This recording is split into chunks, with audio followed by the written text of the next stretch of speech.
Bliss.io.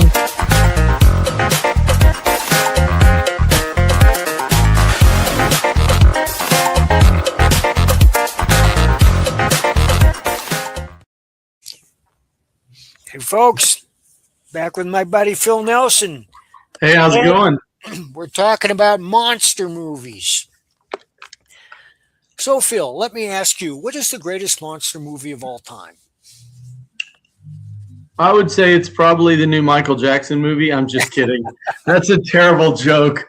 I really put them into categories, but because I really loved When a Stranger Calls, which is not truly a monster movie, but the human's a monster. But like when it comes to vintage, like old Universal monsters and things like that, I just have a very fond place in my heart for Creature from the Black Lagoon. I have always loved that movie. Yep. And it was so well done, and I loved it. Did you see The Shape of Water? I did not see The Shape of Water. It's Guillermo del Toro. I think it won an Oscar for something. It may have even been Best Picture. And that's his remake of The Creature from the Black Lagoon. It's a completely different take, of course. But the creature is phenomenal. For me, I go back to the Universal Classics as well. And my number one is Frankenstein. Oh, yeah. James Whale's Frankenstein starring Boris Karloff. Which is honestly chilling, especially when the monster first appears and he does those 3 jump cuts of the creature standing in the door and then medium shot and then right to his face and holds it right there. That's one of the most chilling moments in monster history or film history. That close up also is one of the iconic moments of old monster movies. That one close up of his face, you saw that picture everywhere. Yes, and it's still the standard. Although speaking of Guillermo del Toro, he completely discarded the origins of the creature and the narrative of the book to build his own world on the massive Frankenstein that aired on Netflix last year and was nominated for an Oscar. I watched it. I found it fascinating. A lot of people don't find it fascinating because it wasn't true to the book and his take was so different from the book. But it's hard to look away because his visual style is so compelling. Visually it was stunning. It's funny. My youngest daughter, Scarlett, she loves the book. She loves the Mary Shelley's Frankenstein. And so when the movie was coming out, she's like, Dad, we got to go. So I took Scarlett and Sage, my oldest and youngest daughters, and they did not like the movie for different reasons. My youngest daughter didn't like it because it almost had very little to do with the book other than the names. The names were not changed and everything else was. And she was really hoping for a modern, great adaptation of the book. Now, my oldest daughter could not stand the movie because it was over the top with its graphic, body parts. And when he was harvesting the parts, I think she was like, Dad, that was totally unnecessary. It added nothing to the movie except shock value. And after about the 5th dismemberment, it kind of became boring. But I enjoyed the movie. I liked the idea. If I wasn't thinking of the book, I would have liked it even more.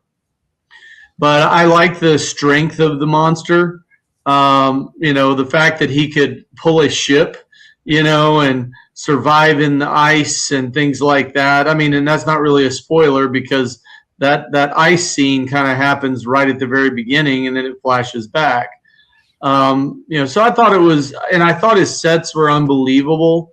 The fact that they did not use visual effects in that film and that it was practical sets and they weren't doing green screen was it's unbelievable in 2026. The other thing was it wasn't scary. I was never scared. I was just curious, you know. I want to be scared by a monster movie. You don't get the same types of scares that you get with a good horror movie. Occasionally, you venture into it because both movies depend on supernatural terror, not natural terror, and that's why we dismiss movies like Silence of the Lambs, even though Hannibal Lecter is one of the most memorable monsters in filmmaking career, but he's a human Yep. monster and he's credible. Of course, some of these monsters are credible, but they're not human. Uh, Right. I'm thinking about Pacific Rim. Oh my gosh, I was going to mention that. Oh, I love it that you said Pacific Rim. You know, it got panned by a lot of critics, but I just, you know, it delivered everything it promised. It promised you giant robots fighting giant monsters, and it delivered 100% of that. And I truly love Pacific Rim. I own it on Blu-ray, DVD, and 3D. I love watching that one in 3D because it's a movie made for 3D. Really, you know that, you know, giant robots and a lot of rain and things like that, and ocean spray as the monsters or robots trudge through the oceans. Yeah, I love that you mentioned Pacific Rim. Yes, kaiju. That's a whole genre in and of itself. Which brings us to Godzilla, probably the greatest kaiju of all time.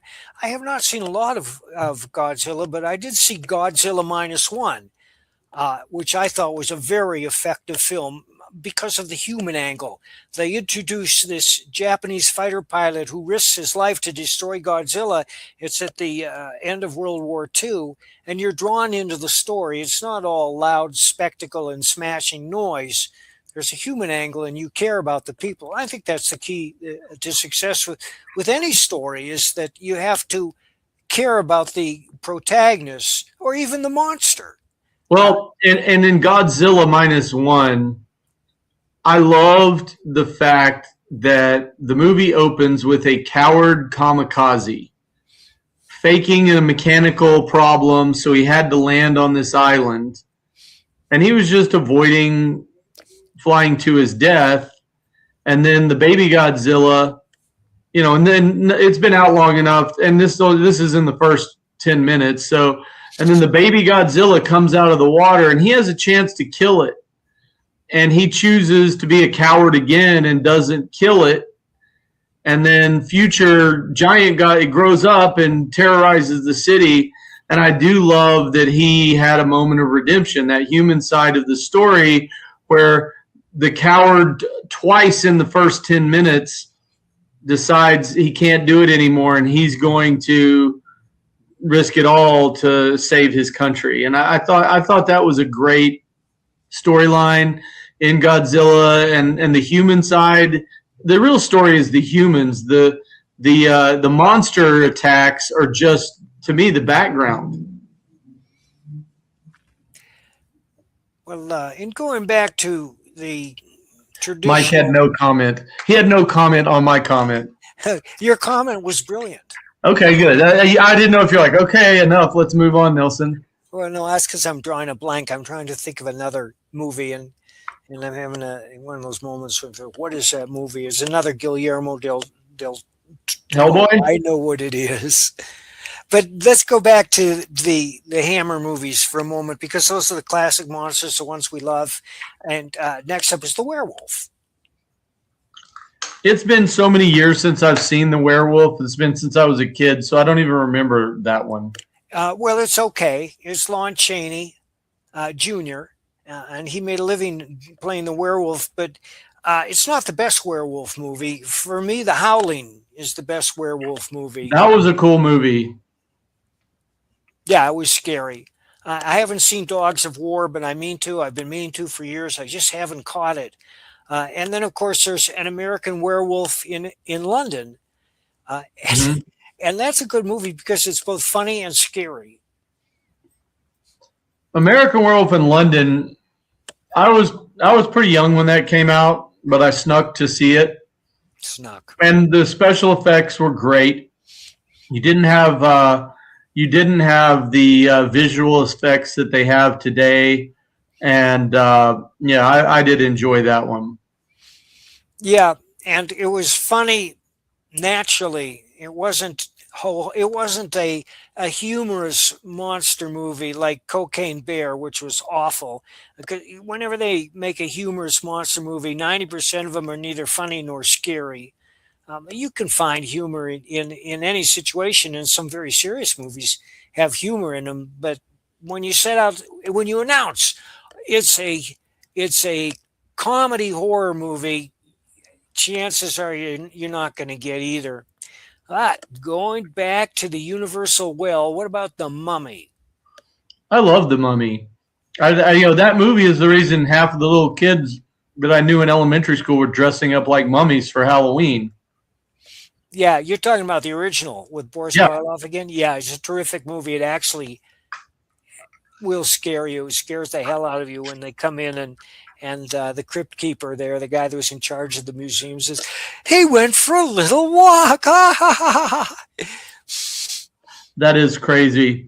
On topic but kind of off topic, I'm heading out to Vegas this week for a meeting with a gentleman known as Rich Carell, who he's co-creator of Hannah Montana. He did all these shows for Disney like That's So Raven, Sweet Life with Zach and Cody. But he also was an actor on one of my favorite TV shows called Leave It to Beaver. For like 3 seasons, he was Beav's best friend. And a lot of people don't know this, but when he and Jerry Mathers were wandering around the back lot shooting that show, one day they stumbled into the special effects group and were these little kids hanging out with all these special effects guys, and they look in the trash can and they see these masks in the trash can. I'm like, can we have that? I'm like, sure. And they'd thrown away, I think it was Abbott and Costello meets the Phantom of the Opera. It was The Mask. And so, imagine being a little kid, you're running around in between your piece of the shoot, and then you have the coolest mask. So it turns out Richard became one of the foremost collectors of movie props, and he has an exhibit he did in LA called Masters of Evil or something like that. And so I'm excited to get to meet him because he basically curates this unbelievable collection of movie props, including like Michael Keaton's Batman costume and things like that. Well, those are highly collectible. All because of 2 little kids started digging around in the trash in between shooting their TV show. The movie I was trying to think of is one of Guillermo del Toro's earliest Western films, and it's called Mimic. Oh, Mimic was so good. I know, and that's honestly terrifying.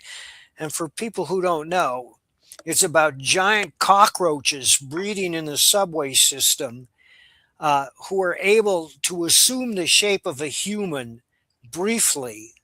And the first time you see this thing standing on a subway platform and it starts to unfurl and show and then grabs a passenger and heads into the tunnel, you're gonna lose it. I know it's one of my favorite Guillermo del Toro movies. It's honestly frightening. And it's Mira Sorvino. I've always loved her as an actress. Me too. And the cool part about Mimic, and then once again, it came out in 1997, so if you haven't seen it now, it's your own fault. Yeah. I love the way that they become the humans. It's like they talk about animals evolve so they can camouflage themselves. And it really is these roach type things, but they have these shells that they can move, and it kind of looks like a human face with like a cloaky looking thing on. Yes. And I love Mimic. I thought that was so well done. It was early, so 1997 was early in the days of visual effects. So the visual effects aren't unbelievable, but they were believable. It was appropriate. But if you watch it today and you're used to watching the Avengers movies where you literally can make anything, Guillermo del Toro had to really work hard to not make the visual effects detract from the movie, and I think he did a good job of that. Having it shot in the subway was an advantage because everything's in shadow to begin with, and it works Right. for the film. Yeah, hide things in the dark. It Yeah, was, it was such a good movie. Now I want to watch it again. yeah, I me haven't seen it too. in years. Uh, Oh, I got another one for you. Shoot. And it's not really, it was kind of in the similar vein of Mimic, but it's Pitch Black with Vin Diesel. Yes.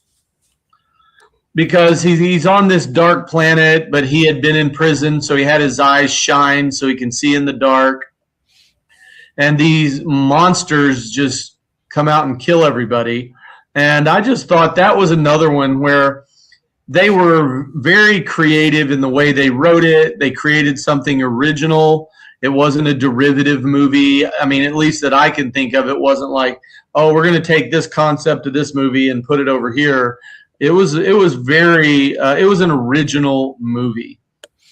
It was, and that reminds me of Alien, which is both a horror film and a science fiction film, but at the heart of it is one of the most terrifying monsters ever created. That is another great monster. It's a famous, it really is. And Aliens, I think was as good as Alien. It's one of the few sequels that stands up to the original. And I think the reason it stood up to the original is because they didn't try to recreate the original. That's right. You know, it was like the original was just one team dealing with this alien that infected. And then in the second one, it's a commando strike force going into, and so they created a new movie with the same. So that's why I think that's why Aliens was so successful, is because they didn't just have another spaceship discover an egg and then everybody gets hosed, Yeah, and also gave birth to one of the most memorable lines in comics, was "Get away from her, you bitch!" And also, "Game over, man, game over." Game over. Was that Bill Paxton? I think that was Bill Paxton. Yeah, it was. After I left you guys in San Antonio at the El Paso con, they had all the surviving actors from Alien except for Sigourney Weaver. I spoke to Michael Biehn. I spoke to that woman who, she was the female commando who woke up. I forget her name, but it was fun. And it's good to see those guys having an afterlife. Although I think Michael Biehn certainly deserves to get more acting roles. He's good enough. Yeah, Michael Biehn actually is, let's see. Let's look it up. Michael Biehn. Oh, he actually is not retired for sure. Yeah, he was in Tombstone, among other movies. Yeah, he was great. I like him. Man, he was in Terminator. That's right. Now, no, I was going to say there's really no monsters in Terminator. There's that character that is the robot that Arnold has to fight that keeps shifting shapes. But that's not a scary monster. That's not the type of monster we're talking about. On the other hand, vampires are. And are you a fan of the vampire genre? I am when the movie is outstanding. Right. I have to say, the very first movie I saw, I was 7 years old, and my sister took me to see Horror of Dracula.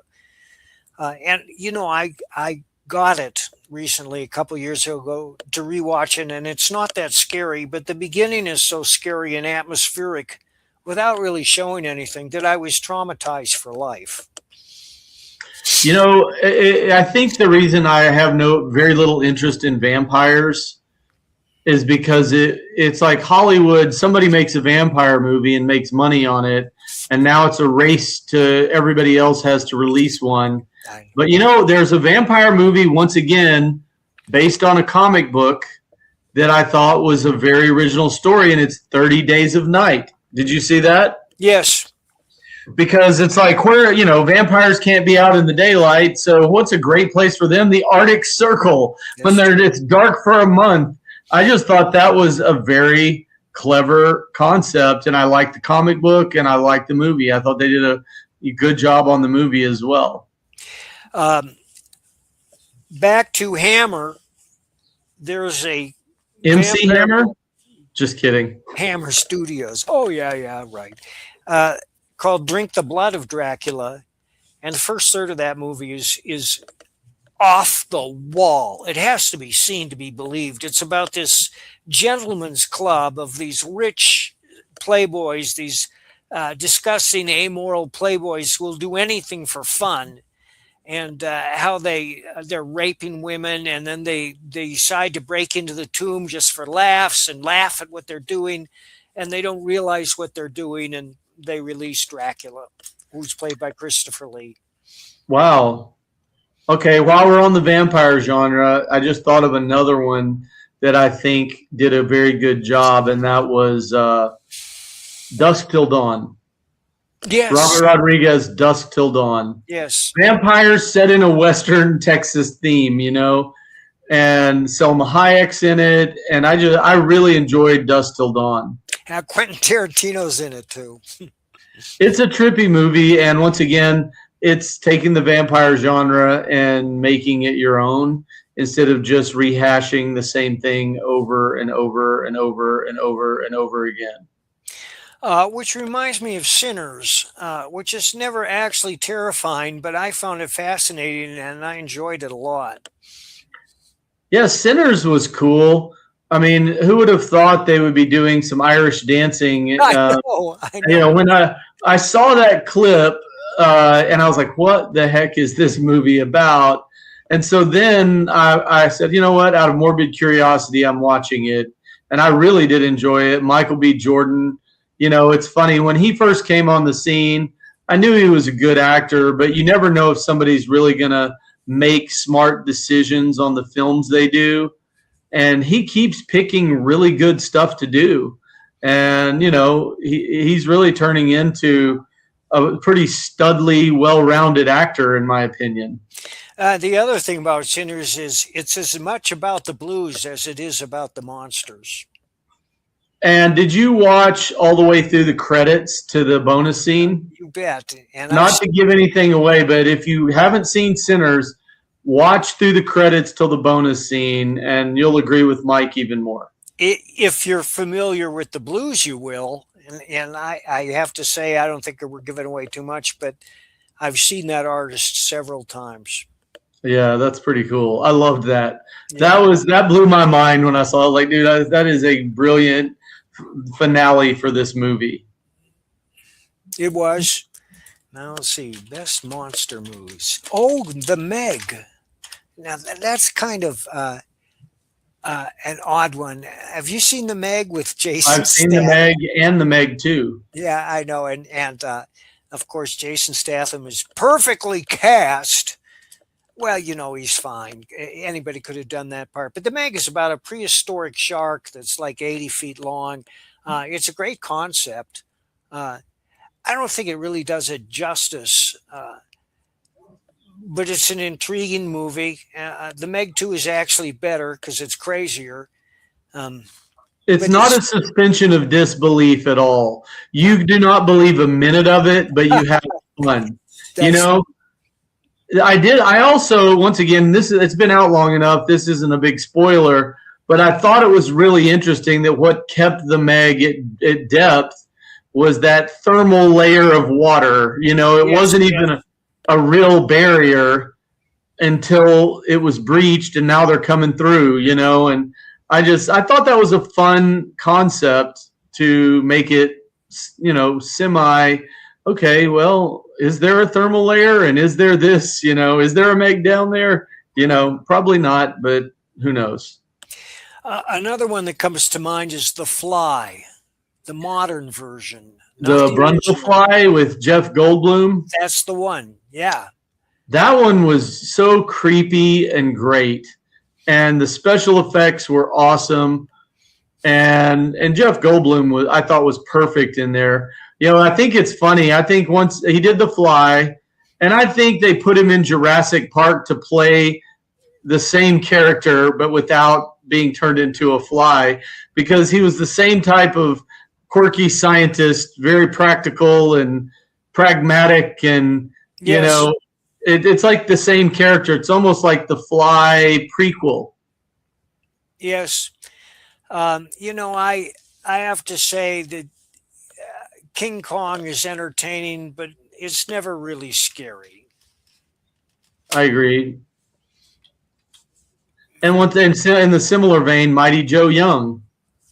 I thought that was a good movie, but I wasn't a scary movie, and I wouldn't even say it was a monster movie because Mighty Joe Young was not a monster; it was just a giant gorilla, Yeah, a likable gorilla. a Oh, likable gorilla who now we, peeks out from behind in a truck, looking at the car behind him. I like that scene where his little face sticks out. now we come to one of the greatest monster movies of the 20th century, John Carpenter's The Thing. That is iconic. It really is. And a lot of people do talk about The Thing as being one of their favorites. I hear so many people, you're a comic book creator legend. I've been in comics and around comics forever. And so many people I meet when they talk about their favorite movie, it's probably The Thing from John Carpenter. The original isn't bad either. The original black and white version is actually quite chilling. It doesn't go into the detail or have the imagination of John Carpenter's version, but it takes place in the Arctic, and when they're all looking down into the ice and they're holding hands to try and see what's buried just beneath the surface, they're forming this huge circle, and you realize it's a flying saucer. And then when the thing finally appears, it's played by James Arness, who was a big guy, and You mean Matt Dillon? yes, I did not realize that. not Matt Dillon. Oh, you From talking about Gunsmoke? Gunsmoke? Gunsmoke. I was thinking Yeah. Matt Dillon. Wasn't he an actor? Well, who was? Now I'm going to look it up. Yeah, Who was lead actor in was the Gunsmoke? lead character. It was James Arness, And he played. Matt Dillon. You're right. You're right. That's right. Yeah. So he was the guy in The Thing? Yes. He was. What the heck? I never realized that. That is some contrast in roles. It is. It is. What about a little shop of horrors? I enjoy it because it's got a musical component, and I'm a sucker for any kind of musical. And also, it's one of Steve Martin's best roles. Well, you know who was in the original black and white version, don't you? No, who? I'm going to verify this before I say it. All right. In the original, I'm 99.99% sure it starred Jack Nicholson. Yep. Jack Nicholson That's right. played Wilberforce. He was the dentist. He played Steve Martin's role in the original black and white Little Shop of Horrors. That's funny. Who would have thought? It was an early Jack Nicholson role. Did you see? And that was a Roger Corman film. Yeah, it was. Yeah. Corman ground him out. I suppose that's one of the reasons the term grindhouse comes from. And he was hit or miss, but he gave so many young actors and movie makers their start. You got to salute the guy. Have you seen Cloverfield? I enjoyed Cloverfield, did not love Cloverfield. Right. What about the more recent versions of The Mummy? I wouldn't say those were scary at all. Those were action films, but they had a monster in there. But I never really considered the new Mummies monster movies. Right. They were Brandon Fraser action films, and I thought they were fun. But I'm going to tell you, you mentioned John Carpenter's The Thing. I think the movie that John Carpenter did that creeped me out the most was The Fog. That's a good movie. Because, it was a cool premise, this pirate's treasure, and they're coming back to try to reclaim their treasure. And it made me, as a little kid living in Louisiana where we had a little bit of fog, I was terrified of the fog for a while. Because of that. I was like, well, is there buried pirates treasure here in Louisiana? Maybe not, but there could be. They're probably Buried here in northeast Louisiana. They came up the Washita River from the Mississippi, and buried their treasure here. I don't know. I was scared. I loved The Fog. I thought that was very well done. I still consider The Thing Carpenter's masterpiece and a scarier movie, but The Fog is an excellent film. And I like it how even though the true monsters in The Fog are the pirates, but the fog itself was a terrifying character in that movie. That's true. A Quiet Place, which is I enjoyed Quiet Places a lot, and what's cool about A Quiet Place is it's a family appropriate, for the most part, scary movie. They didn't have a bunch of crazy adult nudity and F-bombs every 6 seconds. For one, they weren't talking. So, it was A Quiet Place was really I enjoyed that a ton. I always wondered why they didn't just set up an automatic squawk box to attract all the monsters while they went the other way. A distraction. Yeah. But anyhow, one of my guilty pleasures is Reign of Fire, which I think is... The Dragon movie? The Dragon movie. Oh, I liked Reign of Fire. Highly underrated. It stars Christian Bale and Matthew McConaughey as rivals. And the way it begins, it takes itself very seriously, and you believe it. Because first you see the arrival of the monsters in London with this prequel, and it's not a pass back. What do they call that? A throwback scene. Yeah. It shows you as it happens, and then it advances like 25 years into the future and what the situation has become. I don't think we're spoiling this for anyone. But what happens is in the original, which takes place in the 80s, is this woman takes her son into the subway because she's investigating some mysterious sounds that are coming up from below. And it turns out to be a dragon. She says, run, run. The son grows up to be Christian Bale, and they're living in an enclave. Everybody, the whole country has been reduced to the Middle Ages because these monsters have taken flight and they flame everything. So they're trying to fight the monsters. And that's when Matthew McConaughey shows up with a special commando unit that's been sent from the United States to help get rid of the monsters, the dragons. One thing I liked about Reign of Fire, and it's so simple, but the movie poster was awesome. Dragon blasting fire, and you see Big Ben in the background. So, and it wasn't in your face, but you just see this London skyline. Because originally you see a dragon, you're thinking it's a Dark Ages fantasy kind of show, and this is a modern day thing. And the Big Ben, the legendary clock tower, is front and center in the movie poster. I don't know. I like subtleties like that give you a little hint.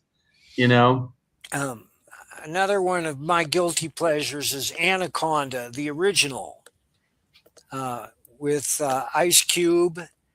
Was it Jennifer Lopez in that? That's right, Jennifer Lopez. That's the greatest snake movie ever made. One of these days, we're going to have to do a show about apex predators, because every animal has its apex predator movie, and Anaconda is hands down the apex predator movie of snakes. Have you seen it? Yeah. Did you see Anaconda 2? Not yet. Is it worth watching? I didn't think it would be. I just went to see it because we just wanted to go to a movie. And I love it that the whole premise of the movie is that they're low-budget filmmakers going to make an Anaconda movie. Oh, all right. I'll watch it. I get it on one of my That's all you need to know. And things happen. And it really it's got a lot of humor in it.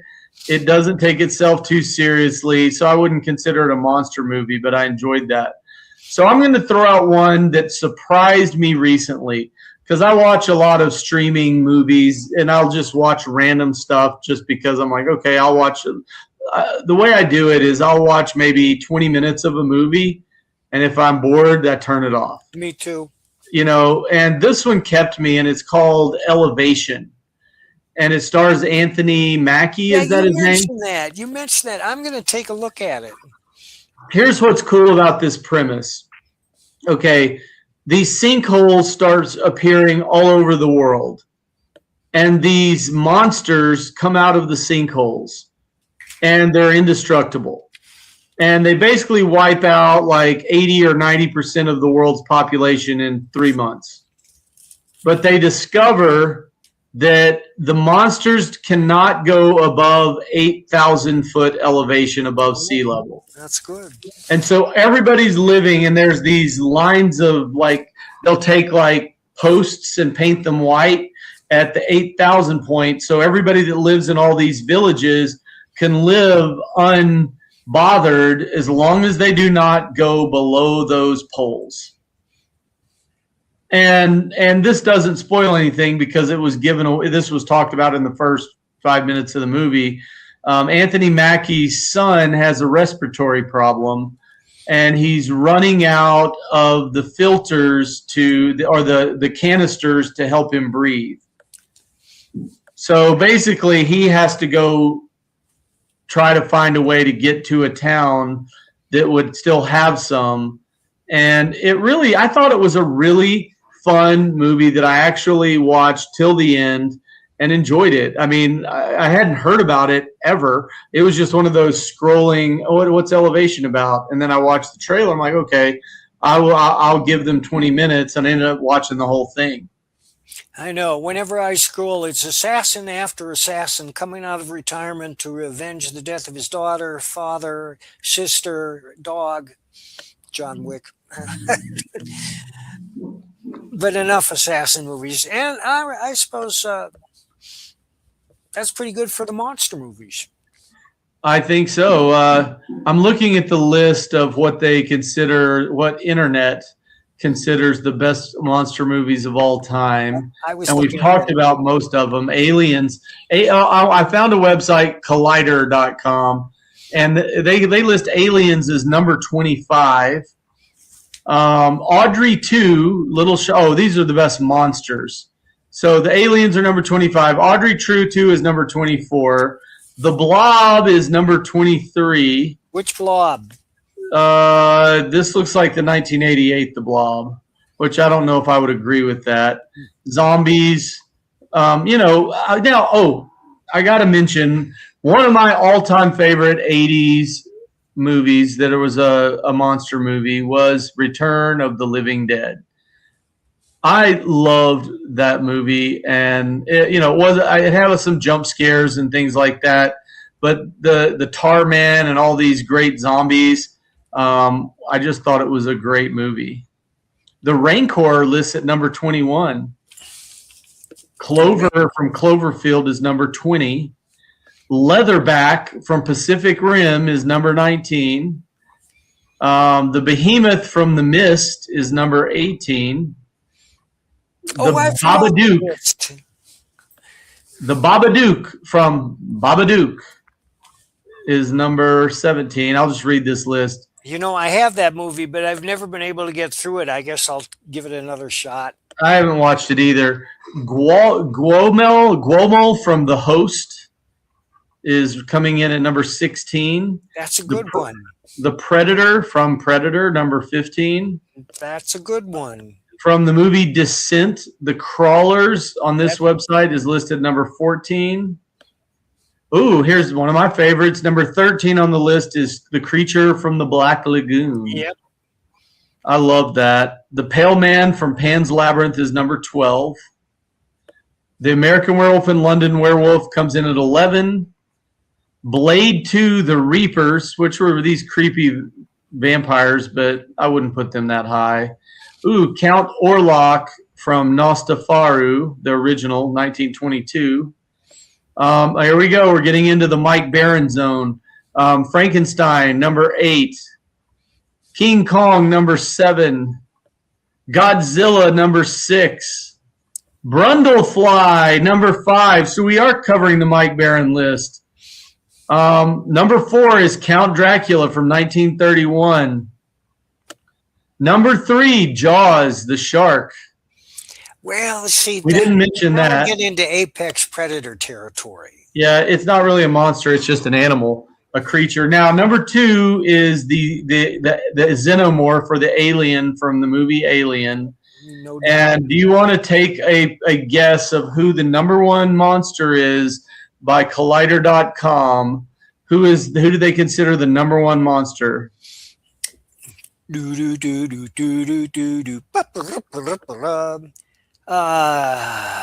King Kong. I already mentioned him. No. You're going to be happy with this choice, and I think you'll agree. All right. Number 1, according to Collider.com, is The Thing. Yes, I should have said that. I was even set you up for that, Mike, saying that you're going to be happy with this one. But yeah, it's kind of fun to go through these lists because there's just so many good movies out there.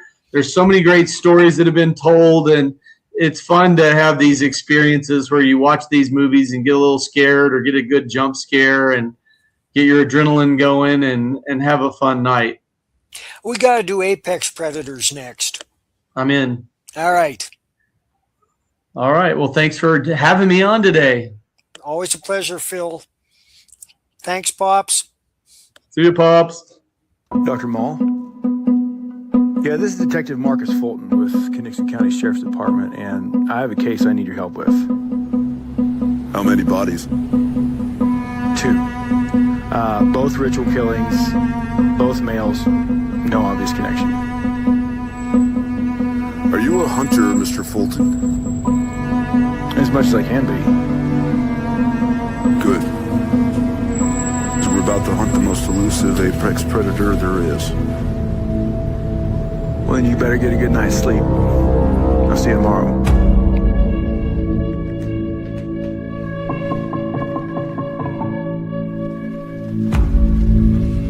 Some killers, they want to be found. Some want to be caught. They want to see their own headlines. This man is not interested in any of that. He's on a mission. He's not going to stop. He's not going to make any mistakes. There's a reason the res is where it is. Hell, even the local tribes haven't been up there in 200 years. They say even the land is evil. I don't believe that kind of evil. Maybe you should.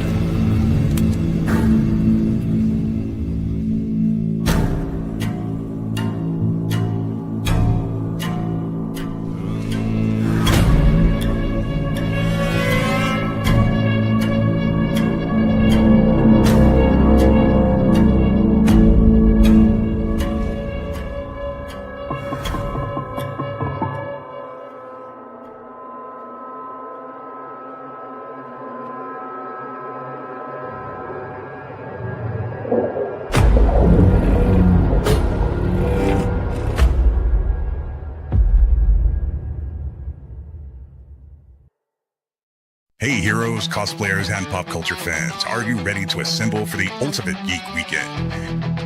The Hall of Heroes Comic-Con is invading Elkhart, Indiana with 2 explosive days of comics, stars, and non-stop fun. Join us Saturday, May 30th and Sunday, May 31st, 2026 at the Northern Indiana Event Center in Elkhart. Doors open at 10 a.m. both days. VIP early entry at 9:30 a.m. on Saturday. We're rolling out a massive lineup of legends.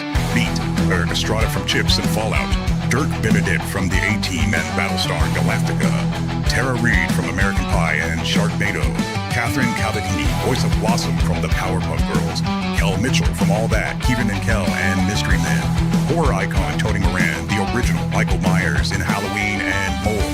Plus, top comic artists including Arthur Sidem, Marvel Zombies and Deadpool, John Kramer from Batman and Wonder Woman, Keith Pollard, a legendary Marvel artist on Spider-Man and Thor, and more.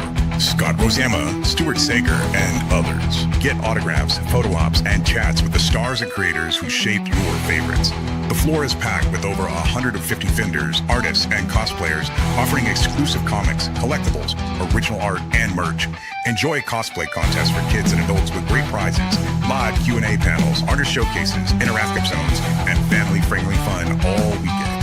And the excitement goes live. Madness Entertainment Group is broadcasting straight from the con floor all weekend on YouTube, Build, and Rumble. Catch every moment as it happens, then relive it anytime with the full shows available later on Med TV on Roku. Grab your tickets today at hohcomiccon.org. Hall of Heroes Comic Con, May 30th and 31st, 2026. Northern Indiana Event Center, Elkhart, Indiana. We'll see you there, heroes. This ad was created by Nim on behalf of Madness Entertainment Group and Hall of Heroes Comic Con. Ozzy, what are you doing? Come and have a look at this lovely book that was sent over. You're wrapping in the perpendicular. Oh, go on and spit the bat out your mouth. No one can understand you like that. Say how 5 dentists and all. Oh, well, that's not much better. Ozzy, why don't you sing to me? I can always understand you when you sing to me. Fucking my brains. What is this my publisher sent me? Inked in black with art so sweet. So what do you think? Do you like it? Oh, Lord, yeah.